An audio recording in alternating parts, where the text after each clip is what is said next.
అనేక మంది ఉన్నారు. ఏంటిది అనేటువంటి ఒక అగమ్య గోచరమైన స్థితిలోకి వెళ్ళిపోయాడు అర్జునుడు.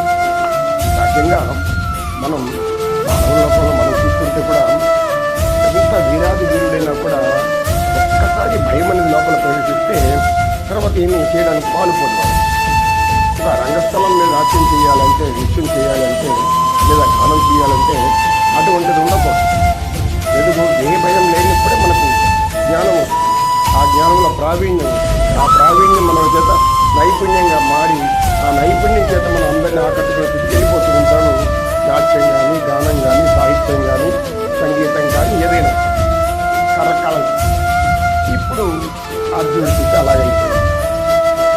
అది పరమాత్మ. ఇది సహజంగా అక్షరాల స్థాయిని చూస్తే ఒక తరగతిలో 50 మంది పిల్లలు ఉన్నారనుకుందాం. ఈ 50 మంది విద్యార్థులు 10వ తరగతి పరీక్ష రాయాలి అనుకున్నప్పుడు 50 మందికి ఒకేలాంటి మనస్తత్వం ఉండదు.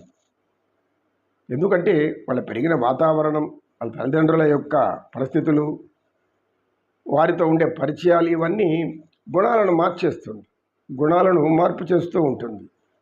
మహాధైర్యవంతులు కూడా పెరిగి వాళ్ళగా మారిపోతారు కొద్ది సమయంలో. బాగా చదివి ఉంటాడు ఒక పిల్లవాడు, గొప్పగా అన్ని ఏది అడిగినా ఎక్కడన్నా గబగబా చెప్పి వేయగలడు. చెప్పగలిగే సామర్థ్యం ఉన్నవాడు పరీక్షల దగ్గరికి వెళ్ళాక ఆ ఆన్సర్, ఆ క్వశ్చన్ పేపర్ చూసినప్పుడు ఆ ప్రశ్నాపత్రంలో వెంటనే మైండ్ పనిచేయదు, బ్లాక్ అయిపోతుంది. అంటే బ్లాంక్ అయిపోతుందంటే ఏమి అందులో ఆలోచనలు రావు, కంప్లీట్గా బ్లాంక్గా ఉంటుంది, శూన్యంగా అనిపిస్తుంది. కొద్దిసేపు బాగా ఆలోచన లోపల బుర్ర గీక్కుంటూ ఉంటాడు. ఏమిది, ఇది అర్థం కాకుండా ఉంది. ఏదో మొదటి ప్రశ్న తనకు అర్థం కాని వచ్చి ఉంటుంది. మొదటి ప్రశ్నే అర్థం కాలేదనుకున్నప్పుడు ఏమనుకుంటాడు, మొత్తం నీ పరీక్ష రాయలేను నాకు అనిపిస్తుంది. తర్వాత అన్ని ప్రశ్నలు చదివితే దాంట్లో కొంతమంది కొన్ని చాయిస్ ఇచ్చి ఉంటారు, అంటే మేము ఆప్షన్స్ ఇస్తారు. 10 ప్రశ్నలు ఇచ్చి 8 రాయో, 7 రాయో, 6 రాయో అంటారు. ఏదో ఆబ్జెక్ట్ అయిపోయి ఏదో ఉంటుంది అనుకో, అవన్నీ బాగా ఆలోచించి డాట్లు పెట్టడం. ఇది సహజంగా ఈ భయం అనేది కలిగినప్పుడు నేర్చుకున్నదంతా కూడా మర్చిపోయే అవకాశం ఉంటుంది. అందుకే వాళ్ళలో భయం ప్రవేశించింది. ఇలా మనం నిత్య జీవితంలో ఇలాంటి భయాలు ఎదురవుతూ ఉంటాయి. ఎవరైనా సరే అన్ని సందర్భాలను, ఏ సందర్భంలో ఒక సందర్భం అని ఇంకో సందర్భం అని కాదు. వివాహం సమయం, వివాహం కావాల్సిన వాళ్ళు, ఈ పెళ్లి చూపులు వచ్చినప్పుడు, లేదా ఎవరైనా ఇలాంటి పరీక్షలు ఎదుర్కొనేటప్పుడు, లేదా ఉద్యోగాన్ని మొదటిసారిగా వెళ్ళి వాళ్ళు అడుగుతున్నటువంటి ప్రశ్నలకు జవాబులు చెప్పి, అంటే మీ ఇంటర్వ్యూ, ఇలా ముఖాముఖి ప్రశ్న అడిగేటప్పటికి ఇలాంటివి పోగానే ముందు భయం లోపల చేరుకుంటే మనకుండే జ్ఞానం కూడా తగ్గిపోతుంది, ఆ జ్ఞానం కూడా రాదు.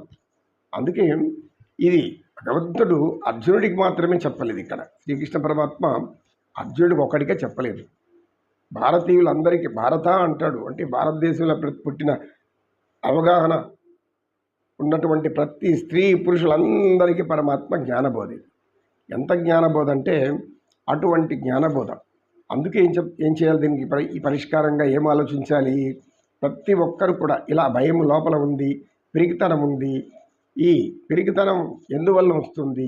తమను తామే ప్రశ్నించుకుంటూ ధైర్యం తెచ్చుకోవడానికి మనకు మనమే లోపల ఒక యాంత్రికమైనటువంటి యంత్రాన్ని మనమే తిప్పాలి. జల యంత్రం, ఎలక్ట్రిసిటీ ఉంటుంది, విద్యుత్ తయారీ ఎలా వస్తున్నది? ఆ యంత్రాలు తిరిగినప్పుడు డ్యాములు ఉండే నీళ్లు యంత్రాల మీద పడి ఆ యంత్రాలు బాగా తిరిగినప్పుడు జనరేట్ అయినప్పుడు అందు నుంచి శక్తి పుడుతుంది. ఈ విధంగా మనం కూడా ఏం చేసుకోవాలి? ఎప్పుడైతే మనసు బలహీనపడుతుంది, భయం వేస్తుంది, పరీక్షలు అంటేనే భయము, ఇలా అనేక మందికి ముందు నుంచి ఒక 4 రోజుల నుంచి 5 రోజుల నుంచి ముందుగానే ఆ భయం లోపల ప్రారంభమైపోతుంది. ఇట్లాంటి భయాలు తొలగిపోవాలడానికి భగవద్గీతలో ఇంత గొప్ప జ్ఞానం ఉంది. భగవద్గీతలో అర్జునుడికి ఏర్పడిన సమస్య అర్జునుడికే కాదు, ఇది ప్రతి వ్యక్తికి నిజ జీవితంలో ఉంటుంది. ఇందాక చెప్పుకున్నాం కదా, 50 మంది పిల్లలు ఉంటే ఒక 10-15 మంది అమిత ధైర్య సాహసాలు ఉంటారు. ఎందుకు? వారికి పరిపూర్ణమైన జ్ఞానం ఉంది అని వాళ్ళకి తెలుసు. అది ఆ ధైర్యం వాళ్ళకి ఇస్తుంది. మిగిలిన వాళ్ళు కూడా నేర్చుకున్నారు, అందరూ అదే పాఠమే వింటారు. అందరూ ఒక అయ్యవరే, ఒక ఉపాధ్యాయుడే అధ్యాపకుడు బోధిస్తుంటారు. వారందరికీ ఒక సమానంగానే బోధిస్తాడు. మరి తీసుకోవడం లోపమేమి?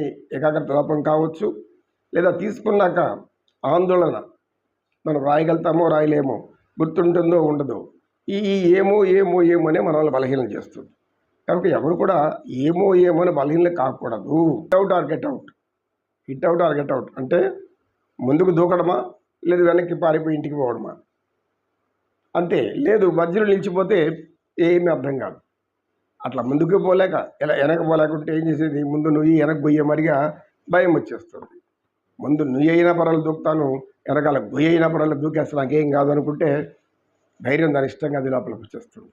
కనుక విద్యార్థులు కానీ, ఈ ఉద్యోగ అవకాశాలు కోరేవాళ్ళు కానీ మొట్టమొదట జ్ఞానం సంపాదించుకునేటప్పుడే ధైర్యం కూడా కూడబెట్టుకోవాలి. ఎవరు ఎటువంటి సమాధానం అడిగినా చెప్పే స్థితిలో మనం ఉండాలి. 1-10 సార్లు లోపల స్మరణం చేసుకోవాలి, భగవంతుడిని నింపుకోవాలి. అన్నిటికంటే ముందు పరమాత్మని నింపుకోవాలి. ఎందుకు? ఈ భగవద్గీత అంతా అందరి మానవుల కోసమే, ముఖ్యంగా విద్యార్థుల కోసం, అదేవిధంగా అధ్యాపకుల కోసం, ఉద్యోగాలకు వెళ్ళే వాళ్ళ కోసం, ఏదైనా పని వెతుక్కునే వాళ్ళ కోసం, ఇలాంటి వాళ్ళకి ఇటువంటి వారికి ఈ యొక్క భగవద్గీత జ్ఞానం చాలా అవసరం ఉంది. ఈ భగవద్గీతను మనం చిన్న వయసులో వినకూడదు, చిన్న వయసు చదవకూడదు అనే అజ్ఞానంతో అనేక మంది అనుకుంటారు. చాలా తప్పది. ముందు కావాల్సింది చిన్న వయసులో వాళ్ళకే గీతా జ్ఞానం. శ్రీకృష్ణుడు అర్జునుడి మధ్య ఏం జరిగింది? అర్జునుడు ఎందుకు భయపడినాడు? వీరాది వీరుడు, ఈశ్వరుణ్ణి మెప్పించి పాశుపతాస్త్రం పొందినవాడు, ఈశ్వరుడితో యుద్ధం చేశాడు. ఎందుకంటే ఈశ్వరుడితో యుద్ధం చేయాల్సిన అవసరం ఏముండదు. అక్కడ సందర్భం ఏమంటే, పరమేశ్వరుడు కోసం తపస్సు చేస్తున్నటువంటి తపస్సు మానేకి అక్కడ తపస్సు చేస్తున్న అర్జునుడు చూసి పరమేశ్వరుడు, చూడు నరనారాయణుడు ఇద్దరు, ఆ నరనారాయణుల్లో నారాయణుడు ఆయనకి పరిపూర్ణమైన జ్ఞానం ఉంటుంది ముందు వెనకది. ఈ అర్జునుడు నరుడు కనుక ఇతనికి బద్రికాశ్రమంలో తపస్సు చేస్తాడు ఈశ్వరుడు గురించి. అప్పుడు ఈశ్వరుడు ప్రసన్నమయ్యి ఇద్దరిని కూడా అనుగ్రహించింటాడు. ఇప్పుడు అర్జునుడు నరుడు రూపంలో వచ్చాడు. అప్పుడు పార్వతి చెప్తాడు, నరనారాయణలో నరుడు అర్జునుడు, అయితే నారాయణ తత్వం ఆయనలోనే ఉంది, అందుక కావాలంటే ఆయన వీపు మీద శంకు చక్రాలు ఉంటాయి, వీపు మీద శంకు చక్రాలు ముద్రించబడి ఉంటుంది, స్వయంగా ఏర్పడి ఉంటుంది అని పరమేశ్వరుడు చెప్పినప్పుడు పార్వతి అయితే ఆ వీపు చూస్తే బాగుండు కదా అని కోరుకుంటుంది. అంతే కదా, రా అని చెప్పి ఆయన బోయే వాళ్ళ వేషంలో ఇద్దరు వచ్చి వేటాన్ని మొదలుపెట్టి అర్జునుడు యుద్ధానికి పురుగు కలిపి అర్జునుడితో యుద్ధం చేస్తాడు. ఆయన ఒక బోయేవాడుగా వేటగాడుగా నిలబడి పార్వతి ఏం చూస్తూ ఉంటుంది. అర్జునుడి కింద పడిపోతాడు, బాణం గట్టిగా ఆయన విల్లుతో అలా కొట్టడంతో పడిపోతాడు, బోర్ల పడతాడు. పడినప్పుడు పార్వతి ఆ శంకు చక్రాలను చూసి మహానందపడిపోతుంది. ఎందుకు? తన అన్న అయినటువంటి శ్రీమన్నారాయణుడి యొక్క ముద్రలు వెనకాల ఉన్నాయి కాబట్టి. ఇదే ఇలా ఈ యొక్క జ్ఞానం ఎవరికి కావాలి? కాబోయే ప్రతి భారతదేశంలో ఉండే ప్రతి అబ్బాయికి అమ్మాయికి చిన్న వయసు నుంచే కానీ ఇలాంటి జ్ఞానం వాళ్ళు చెప్పగలిగితే దీన్నే ఏమంటారు అంటే మోటివేషన్ అంటారు ఆంగ్లంలో. అంటే ఉత్ప్రేరకం, ప్రేరేపించడం, సాధ్యాలు ప్రేరేపించాలి, తల్లిదండ్రులు ప్రేరేపించాలి, నిత్యం వాళ్ళని భయము అనేది లేకుండా చేయాలి. దేంట్లో మంచి వ్యవస్థకు పోవాలనుకోండి, మంచి పనులు చేయాలనుకోండి, చెడు పనులకు ప్రేరేపించాలి, దుర్మార్గ కార్యాలకి దుష్ట కార్యాలకి ప్రేరేపించబడాలి. చెప్పేది ఈ యొక్క భగవద్గీత సారాంశం. భగవద్గీత అంతా కూడా మానవుని మనస్సుని మేధస్సుని వదిలిపెట్టి సర్వశక్తులు ఉంది. అయ్యా నాయన పిల్లలారా, మీ శక్తులు మీరు తెలుసుకోండి. నీకు అంతకు మించిన జ్ఞానం ఇంకా ఏది లేదు. భగవద్గీతకు మించిన జ్ఞానం లేదు. ఎందుకంటే సర్వజ్ఞుడు, సర్వేశ్వరుడు, సర్వకాల సర్వావస్థలను తోడినటువంటి పరమాత్ముడు శ్రీకృష్ణుడు. కృష్ణం వందే జగద్గురు. నమో కృష్ణ, నమో కృష్ణ. కృష్ణం వందే జగద్గురుం, కృష్ణం వందే జగద్గురుం.